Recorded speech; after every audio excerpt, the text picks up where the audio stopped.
May 72% na winning rate ang simpleng 5 minutos scalping strategy na ito. Anda at ang maganda, napakadaling sundan kahit sino kaya. Una, sa TradingView, piliin ang 5 minuto na time frame. Pumunta sa Indicators tab at hanapin ang ZLSMA.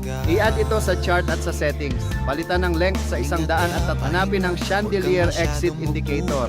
I-add din iting ATR period cos 1, ATR multiplier x 2. Paano ito gumagana? Simple lang.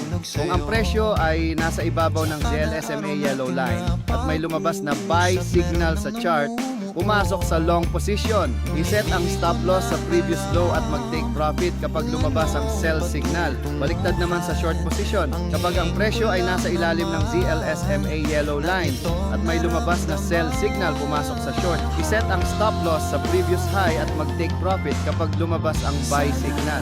Ganun lang kasimple kung effect.